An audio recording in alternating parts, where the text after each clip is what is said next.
पाकिस्तान में डेरा बुगटी में 6 फुटबॉलर्स को अगवा कर लिया गया है।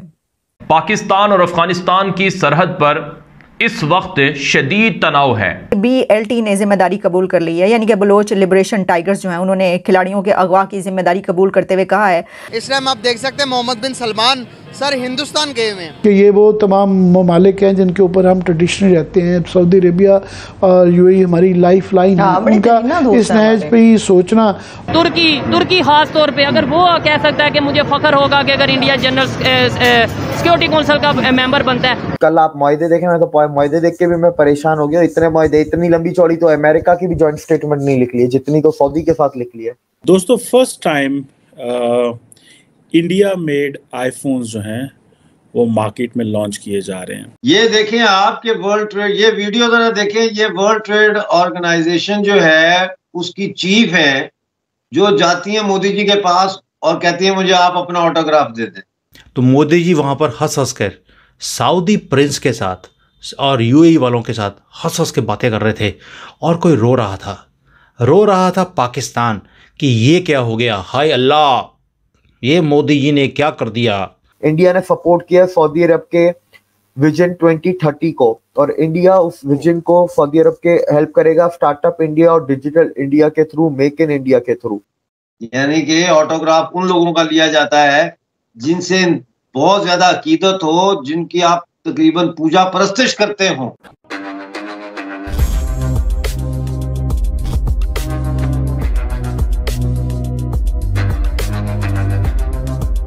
नमस्कार दोस्तों, पाकिस्तान से एक बहुत ही इंटरेस्टिंग खबर और चौंकाने वाली खबर हम सबके सामने आ रही है।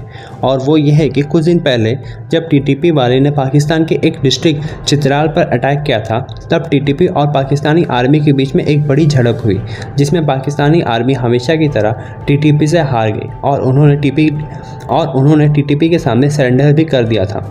उसी रिगार्डिंग एक और खबर हम सबके सामने आ रही है, और वो ये है कि TTP ने पाकिस्तान के 6 फुटबॉलर खिलाड़ी को अगवा कर लिया था और अब तक पाकिस्तानी आर्मी उन फुटबॉलर खिलाड़ी के बारे में पता नहीं कर पाए हैं। इस चीज़ को लेकर के अब पाकिस्तान में एक बड़े लेवल पर प्रोटेस्ट चल रहे हैं और उन फुटबॉलर्स की वापसी के लिए मांग शुरू हो चुकी है। और दोस्तों, दूसरी तरफ भारत और सऊदी अरेबिया के बीच में एक बड़े लेवल पर बातचीत हुई है, जहां सऊदी अरब भारत के साथ 42 एग्रीमेंट में साइन किए हैं, जिसमें एक मेगा डील भी है अंडर सी केबल के, जिसके तहत भारत और सऊदी अरब एक दूसरे के साथ एनर्जी में और इलेक्ट्रिसिटी में भी ट्रेड कर पाएंगे। तो चलिए दोस्तों, इसी पर आगे पाकिस्तानी मीडिया का रिएक्शन देखते हैं। देखिए, ये जो 6 फुटबॉलर्स के अगवा का मामला है, इसके ऊपर मैं देख रही थी कि DW में भी एक डिटेल में रिसर्च आई है, जिसमें ये पाकिस्तानी फुटबॉलर्स को अभी तक जो जिम्मेदारी, जब मैंने देखा कि किसने रिस्पॉन्सिबिलिटी ली है, किसने अगवा किया है, तो उसमें यह है कि BLT ने जिम्मेदारी कबूल कर ली है, यानी कि बलोच लिबरेशन टाइगर्स जो हैं उन्होंने खिलाड़ियों के अगवा की जिम्मेदारी कबूल करते हुए कहा है कि इन अफराद को इसलिए अगवा नहीं किया गया कि ये फुटबॉल के खिलाड़ी हैं, बल्कि उनका कहना ये है कि इसके बीच में जासूस हैं, एजेंसीज के लोग भी हैं, ISI के लोग हैं। ये इस तरीके से उन्होंने कुछ कहा है, स्टेटमेंट्स दी हैं जो कि उसमें पब्लिश हुई हैं। लेकिन फुटबॉलर्स को अगवा किया गया 6 खिलाड़ियों को, इस पे जैसे मैंने आपको बताया कि पूरी दुनिया में इस न्यूज़ को अब ऐसे देखा जा रहा है कि बात जो है वो खिलाड़ियों तक आ पहुंची है, वहाँ पर कोई भी महफूज नहीं है। ये हो क्या रहा है?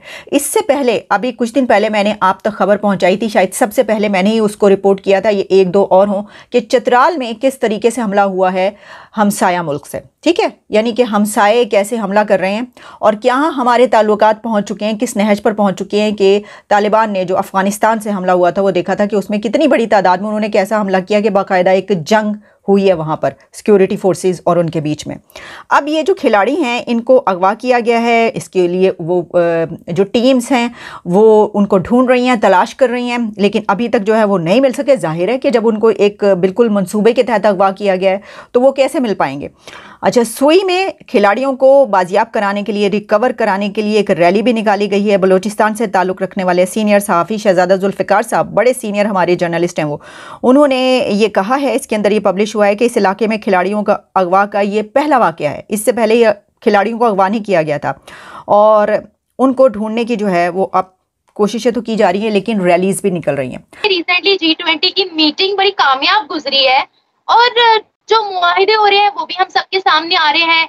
जो प्राइम मिनिस्टर मोदी की फैन फॉलोइंग से रिलेटेड सर एक खबर है कि WTO world trade organization organization की जो चीफ है वो आती है प्राइम मिनिस्टर मोदी के पास, कहती है कि रिक्वेस्ट करती है कि मुझे आपका ऑटोग्राफ चाहिए और चाहिए।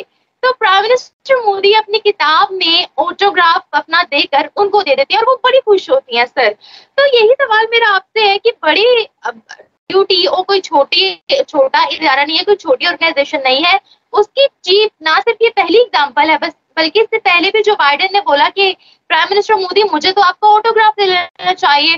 तो ये जो राइजिंग मोदी फैन फॉलोइंग है उसके बारे में सर आप क्या बोलेंगे? देखें, फैन फॉलोइंग तो आपकी भी है, फैन फॉलोइंग तो मेरी भी है, ठीक है ना। तो फैन फॉलोइंग जो है वो तो होती है, लेकिन कुछ ऐसी फैन फॉलोइंग होती है, ऐसे लोगों की फैन फॉलोइंग होती है। मिसाल के तौर पे मेरी फैन फॉलोइंग जो है उसका ताल्लुक POJ से है, या इस बात से है कि ये शख्स जो है ये बोलता है इंडिया के हक में, ठीक है ना। आपकी फैन फॉलोइंग अपनी है कि भाई ये ऐसे ऐसे मुद्दे उठा के लोगों के सामने रखती हैं जो बड़े दिलचस्प होते हैं, और आपका अंदाज़े बयान भी बड़ा खूबसूरत है, तो उसको भी लोग पसंद करते हैं। मोदी जी की जो फैन फॉलोइंग है वो एक विश्व गुरु की तरह की fan, leader of the world. बहुत कम तारीख में ऐसे वाकयात होते हैं कि जहां ऐसा लीडर हालात पैदा कर देता है कि जो इतिहास रचा जाते हैं, हिस्ट्री लिख जाती है। और मोदी जी जो है ये वही उन्होंने किया है। और मतलब है जैसे महात्मा गांधी थे, ठीक है ना, जैसे श्री चंद्र प्रसाद बोस थे, तो इस तरह के जो लोग हैं ये तारीख में बहुत कम पैदा होते हैं। नेहरू जो थे उस तरह के लोग तो पैदा होते रहते हैं, मोहम्मद अली जिन्ना टाइप के भी जो है वो लोग पैदा होते रहते हैं। लेकिन ऐसे लोग जो दुनिया को एक विजन दे के जाए, जो दुनिया में एक नया दुनिया को नजदीक लाने का बायस बने। जैसे G20 की आपने बात की, तो वन अर्थ वन जो है फैमिली वन फ्यूचर, राइट। और फिर उन्होंने हर दफा यही G20 के मीटिंग में कहा कि ट्रस्ट डेफिसिट को दूर किया जाए, बैठ के बात करो, मसाइल को बैठ के सुलझाया जाए, एक्सेट्रा एक्सेट्रा। तो आप देखिए, एक तरफ अमेरिका का प्रेसिडेंट बैठा है तो दूसरी तरफ सऊदी अरेबिया का क्राउन प्रिंस बैठा है, तो क्या मैसेज जा रहा है दुनिया। फिर आप देखें कि G20 को G21 बना दिया उन्होंने, अफ्रीकन यूनियन को साथ ले आए। फिर आप देखें कि कैसे जयशंकर जी को भेजा कि जाके इज्जत से लेके आओ, उनको बिठाया, उनका झंडा लगाया, उनका आगे नेम लगाया। तो अफ्रीकन यूनियन को लाने से 55 मुल्क अफ्रीका के जो है वो शामिल हो गए, ठीक है ना। फिर उन्होंने कहा कि हमने जिस तरह हिंदुस्तान के 10 करोड़ लोगों को गुर्बत से निकाला है, हम अफ्रीका को भी गुर्बत से निकालेंगे। तो जाहिर है ये सारी चीजें, फिर उनका जो इकोनॉमिक मॉडल है वो इतना सक्सेसफुल है